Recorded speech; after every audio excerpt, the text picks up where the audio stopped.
So, here we are with Alone in the Dark 4. Alone in the Dark 4 New Nightmare, released around 2000, 2001-ish. Now, that's a pretty big gap between Alone in the Dark 3 and this. It's a good 7-ish years. And, well, hopefully this game stacks up better than Alone in the Dark 2 and 3 and can capture the magic that was the original Alone in the Dark. Let's just get right into it. So I'll be looking at the Dreamcast version, like I mentioned, and the game is actually 2 discs, as you can see here. The Dreamcast version even has this nice little VMU logo and even has this nice little saving text that shows up. I always love how the Dreamcast actually does that. The intro is actually pretty decent to the game. It is a bit cheesy and makes it look like there's a ton of action in this game, but I liked it nonetheless. It really hyped me up, that's for sure. I really actually like the title screen in this game also, really spooky, and the words are, well, Alone in the Dark. So when you start the game, you have this introduction cinematic. This obviously sets up the game. The year is 2001 and it's actually Halloween. Well, Edward Carnby, a private detective, finds out that his best friend and partner Charles Fisk has been found dead off the coast of Shadow Island, a really mysterious island off the coast of Massachusetts. Well, Edward wants to go figure out what the hell is going on with this island, and then there's some nonsense with these tablets also. And additionally, a young university professor named Aline actually joins Edward to help with these tablets also. However, on the plane ride there, Edward makes it clear he actually has no interest in these stupid tablets and just wants to find who killed Fisk. Aline also reveals that the professor that lives on this island named Obed Morton actually might be her father, because she has no idea who he is, and it might be this guy apparently. Well, as they're flying over Shadow Island, the plane gets attacked by an unknown creature. They both jump out of the plane and parachute to the ground but are separated. Edward lands in the woods and Aline actually lands on this giant mansion. And it's up to the two to explore what the hell is actually going on. I actually like the setup. While there is a bit much with the idea of killer and tablets and this guy who's apparently Aline's father, and yeah, that is a bit cliche, I still think it is a good setup. I would definitely say it's much better than the second and third game setup. The way they landed the mansion was very well done, I thought. The initial setup is one of the stronger aspects of the story as a whole, I actually thought. I would say that the plot in this game is actually decently well done. Sure, it's not amazing, it doesn't have the best writing or the best plot twists or even that great of an ending, but I still thought it was good for what it was. It definitely doesn't have the same impact as the original games, but this is definitely the closest so far in the series to matching it. In the previous 3 videos, I did actually spoil the game's plot and ending, but I'm actually not going to do that here since the game is not only a little newer, as it was actually released in the 2000s, but I actually think that that's part of the experience is figuring out the story, and I don't want to ruin it for this one. I will say though, in a spoiler-free way, that the last portion of the game I just really was not a fan of. The game goes from this kind of mystery setup similar to the original game to this kind of just crazy supernatural plot, and I wasn't really big on this. I mean, I should have probably seen it coming with the tablets, but I just really wasn't a fan. I feel like the story just kind of drags in the end, and a lot of the questions that get answered at the questions that you get asked at the beginning of the game don't have the best answers. The payout for these questions I really just was not a fan of, and a lot of them I just felt kind of discontent with. The ending was also not very good. It was pretty basic and very predictable. I think most of the story is well done, but I think the very end really just wasn't that great. Overall, the story is fine, and I think it starts well and just kind of dips in quality by the end. But I can say without a doubt in my mind that these are the most fleshed out characters in any Alone in the Dark game.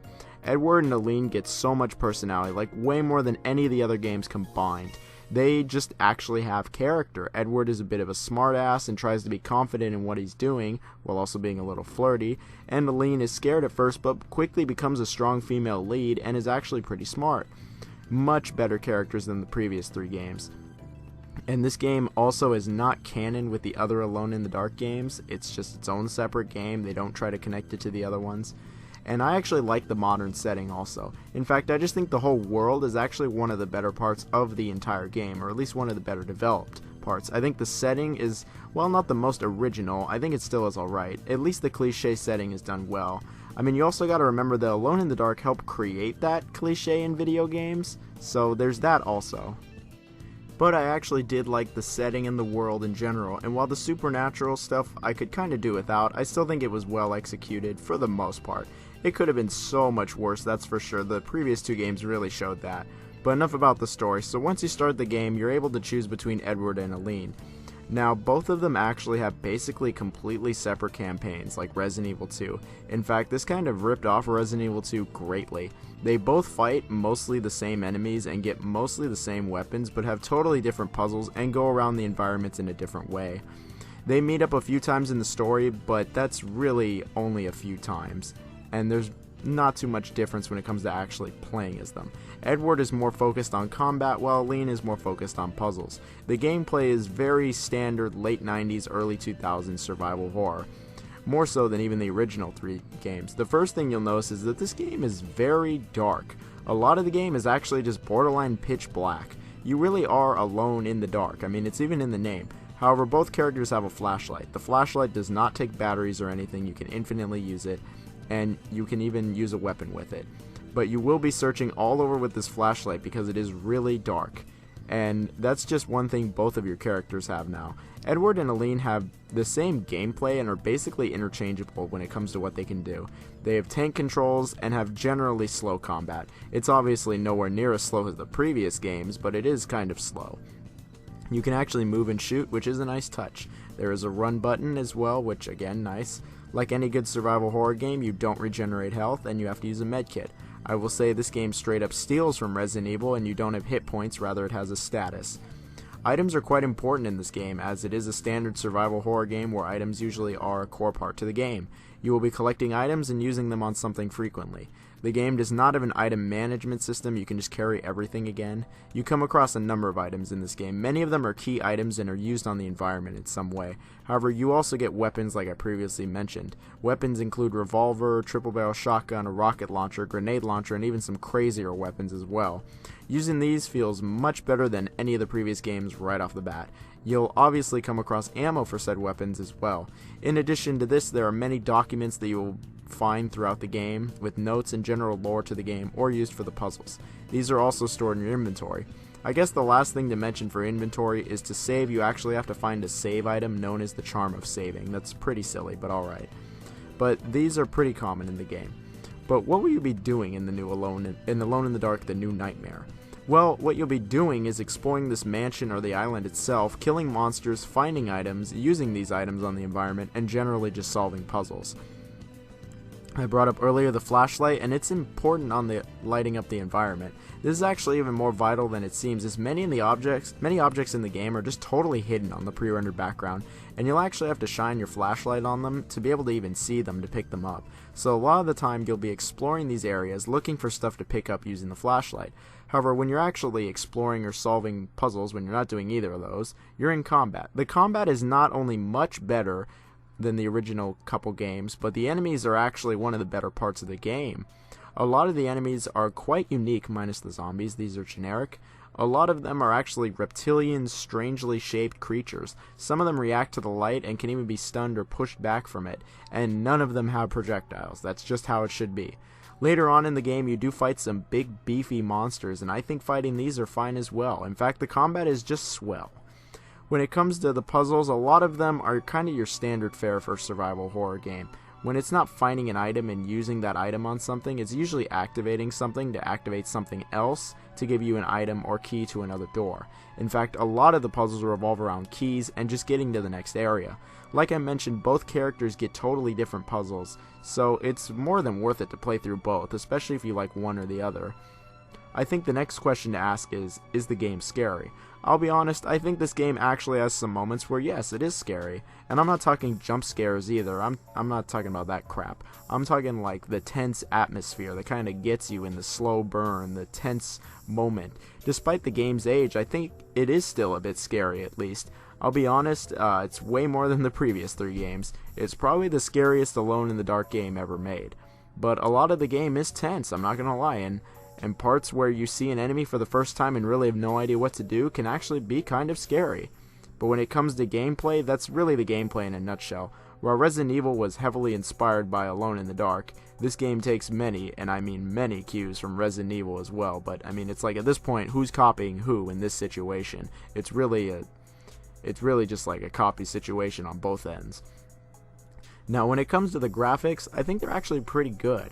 Like I've said a couple times, I'm playing the Dreamcast version, which came out in 2001, and I thought these looked fine. They look pretty alright. The character models were actually pretty decent in this game. They actually have an alright amount of detail. They aren't amazing or anything, and I still think that they could use some improvement, but they were pretty good for the time.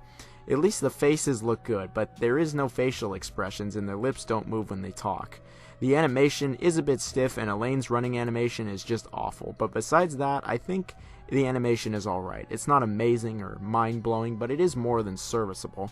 I think the monsters have really good design in this game, and they all animate really in this kind of creepy manner. The frame rate was rock solid on this version as well, which was nice. I never saw any issues with the frame rate, which really kept the immersion level up and was really nice. Now, the part of the graphics that I think stands out is the lighting and the backgrounds. Now, the game uses pre-rendered backgrounds, however, the developers actually created a completely unusual graphics engine which allowed the 3D player character's flashlight to properly illuminate and cast shadows on the 2D pre-rendered backgrounds. So what I'm saying is that it will actually be really dark in most areas, and when you shine your flashlight on it, it will actually light up. That is something never seen in horror games with pre-rendered backgrounds, as usually it's just one consistent lighting for the area. However, here you really are using your flashlight all over and lighting up all these dark areas. It's really unique actually, and it's easily the most unique aspect of the entire game. With this in mind, the lighting is just fantastic in this game, especially for when it came out. Like, it can just look downright artistic in many aspects, and the way the light was handled is just great. The shadows are also really well done and they make the graphics look even better than they actually are. The pre-rendered backgrounds don't look bad either, and this entire dynamic light system with them is just awesome. One of the reasons the game is tense / creepy / scary is because of this lighting, how good it is and just how dark it is with the various levels of illumination. It's just really well done here. So while the graphics obviously were not absolutely mind-blowing, I still think they were pretty good as a whole with awesome lighting and backgrounds that just stand out. The sound honestly is really well also. This game continues the trend of just having really well sound design in the Alone in the Dark series. The sound effects in the game are actually really good. Everything sounds just really well done, like the guns sounds great, running around sounds great, all the monsters make creepy noises, some of the forest noises are just excellent. The sound effects are just superb, honestly.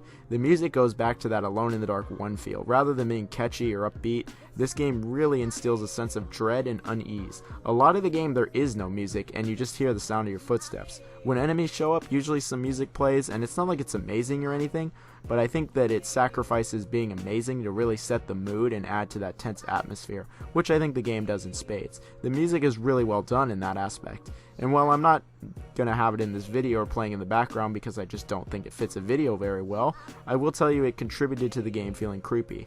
The only part of the game in terms of sound that I thought was pretty shoddy was the voice acting.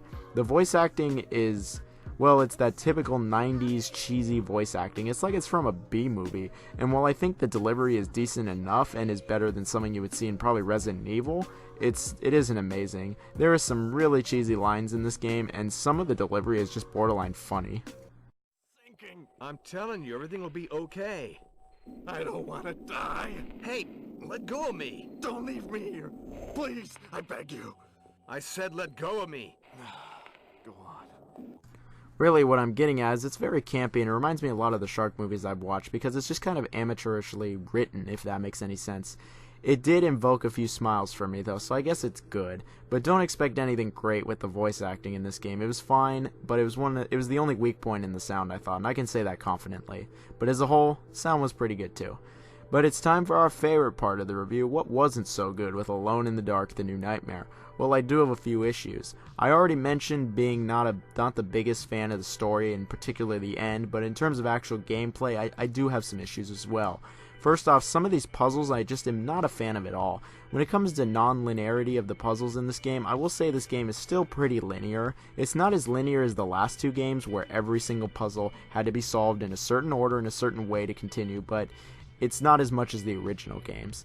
Still, it was a step in the right direction, and while these puzzles are nowhere near as bad as some of the puzzles in the previous games, a few of them really stuck in my craw the wrong way, if that makes any sense. For instance, there is this stone puzzle you have to do in the second half of the game as Edward, and I'm just not on board with this puzzle. It takes way too long, and you're just waiting for Elaine to confirm if you're standing in front of the right stone to do the ritual, and I found it kind of boring. My biggest issue with the puzzles really isn't just one issue, it's a couple puzzles. It's like a couple puzzles, actually, that have this issue for both Elaine and Edward. It's the amount of reading you have to do. Now, don't get me wrong, I like to read as much as the next person. I already have to do enough of it for college, but there is just too much reading in this game. For instance, there is a puzzle where you have to read, I'm not kidding, 52 pages of a book to figure out the puzzle for some numbers. Are you kidding me? That is just way too much reading for one puzzle. That's just one puzzle that involves reading. There are multiple puzzles in this game that involve just reading a ton of pages in a diary or book or some trivial similar thing. And it's not just limited to either Edward or Elaine, it's both. And while I don't think it's a huge issue, I can say a few of these puzzles are really annoying because of this. Obviously, the ratio of good versus bad puzzles is more skewed in the good section, but I just thought it was worth bringing up because some of the puzzles that involve reading that are even more than a couple pages in a book were just not my cup of tea at all in that boring ritual puzzle. My next issue is actually an issue that's been present in every Alone in the Dark game, and that's that it's too overly context sensitive. And what I mean is if you want to pick up an item or interact with the environment in a certain way, you have to be in a very specific spot to pick that item up. If you're even 1 pixel off, you just won't pick it up. I found this issue most prevalent when trying to pick up an item off the ground, especially near the end of the game, and you just won't pick it up. And I'm like, pick this shit up, dude. And it was kind of frustrating. Not a new issue, but still kind of annoying. Speaking of the end of the game, though, as I brought up earlier, I'm not a fan of that either. I already said again for the third time now, not a fan of the end of the story. Wasn't huge on the supernatural stuff. It was decently implemented, but still wasn't that big on it. But the gameplay also goes down the same route, as I'm not a fan of the gameplay at the end of the game. The game at the very end kind of abandons its horror roots and goes full like action with kind of like the second and third game, and obviously it's not as shit as those. First off, the shooting is actually competent, unlike those games. The enemies never get projectiles either, so that's a huge plus. But at the end of the game, you're just running around annihilating everything. At first, I thought this was kind of cool, but this just goes on way too long. Like, it just kind of drags, and I thought the pacing was very weak in this aspect, and the final boss is nothing to write home about. But honestly, this entire issue I just brought up could be chalked up as a pacing issue. I mean, Elaine even has the same issue, so it's not like it's just exclusive to Carnby. Something that isn't really an issue, but it's just kind of weird, is that Elaine and Carnby really are the same. They are interchangeable. I don't know, maybe I expected something a little more unique from each one of them. Maybe I'm just spoiled from Resident Evil 2. Maybe. My last issue with the game is glitches. I just had a number of glitches in this game. The most common one was when an enemy would spawn in just really awkwardly. It just kind of phases into existence, and then the enemy would either get stuck on me or the environment, or multiple enemies would just spawn in on me and I would just get totally screwed over and killed. Another glitch is like where my character would just be frozen in place, or the game would actually crash, and it got to a point where my Elaine save file was just completely bugged and I couldn't actually finish the game as her. I got decently far, but I couldn't actually finish the game as Elaine because my save was just so bugged out and it would just crash every time I did something. The game is lacking in polish is what I'm saying. Now, some people have brought this up as an issue. I don't really see it as this, but this game doesn't really add anything new to survival horror. And I mean, it really doesn't bring anything new to the table, and it doesn't come up with this grand idea. It has a dynamic light system and an interesting graphics engine, but besides that, the game doesn't do anything to distinguish itself from basically any other survival horror game around the time. And while I don't think that every game has to be innovative or do something super original to be good, some people feel that way about this game. It can feel a bit complacent and even a bit generic, but like I said, I don't think that the game has to do something like that, be innovative or new, to stick out. And to be fair, Alone in the Dark kind of created these tropes with its horror roots, and this game really plays it to its strengths, as opposed to Alone in the Dark 2 and 3, which did not at all. But I could see how a seasoned horror veteran who has played all the Resident Evils, the Silent Hills, or Fatal Frames or whatever, and could go, this game's kind of more of the same. It is to an extent, but I'm not going to harp on the game because it's Alone in the Dark. Like I said, it created these tropes, these stereotypes, and even this gameplay, actually. So yeah, when they do follow it up a number of years later, when the genre is pretty played out at this point, yeah, it can feel a bit basic. But I still think that the game, what it sets out to do, it does well. Sure, the game has some flaws, like I mentioned, but I still enjoyed my time with the game, and I got a good couple scares out of it. What this game really is, over everything else, is just underrated. I never, and I mean never, hear anybody talk about this game unless they are a Alone in the Dark fan to begin with. Other than that, never hear anybody talk about this game. I never see it anywhere. When I look up great survival horror games or best survival horror games, I don't see this game anywhere near that. When I even look up survival horror games on Google, I don't get this.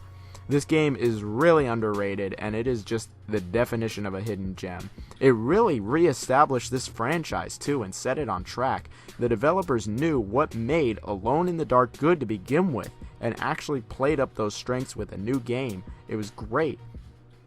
Instead of trying to make the game a lot more action focused, they really went for a horror vibe, minus that last part of the game. And I think that a lot of people just wrote this game off as being just kind of generic, bland, or not being innovative in a time where horror games really were being innovative, like possibly ever, with games like Silent Hill 2, Resident Evil Code Veronica, and the first Fatal Frame. And yeah, this game is nowhere near as innovative or important as those games, but it's really not trying to be. It was really trying to go back to its roots of Alone in the Dark. What made Alone in the Dark great? And that's what it set out to do. It set out to make Alone in the Dark good again, and I think it really succeeded. So sure, you're not going to have your mind blown with this game, but I think you'll have a decent time with the game. It's not perfect, it's not amazing, but it's a more than competent horror game. With 2 playthroughs, the game is easily the longest in the series with an easy 8 to 10 hours of gameplay. Now, the game was released many times. It was released on PlayStation 1, but I have heard this version is ass. There's obviously the Dreamcast version, and the game was released on PS2, which is probably your best choice to play the game. The game was also released on PC, but at least in my experience, the PC version just did not work. If you want to go through the hassle of getting it to work, then be my guest. But I recommend the PS2 and the Dreamcast version. It's really just an underrated hidden gem that might actually be worth your time. So in conclusion, Alone in the Dark, The New Nightmare really was a return to the formula. They really actually looked at what worked in the original Alone in the Dark and really built upon it to make a good game, actually. And I'm quite surprised that. But I'm glad too. They made a good game, and that's what matters. So, if you liked the video, like, subscribe, comment, Twitter, follow me, maybe. Anyway, yeah, that seems to be it for the Alone in the Dark series, isn't it? Yeah, we don't really got any more, no, it's not like there was a reboot or something, or any movies, but that was it. We got Alone in the Dark, New Nightmare, and the series rode off into obscurity. Right? Right?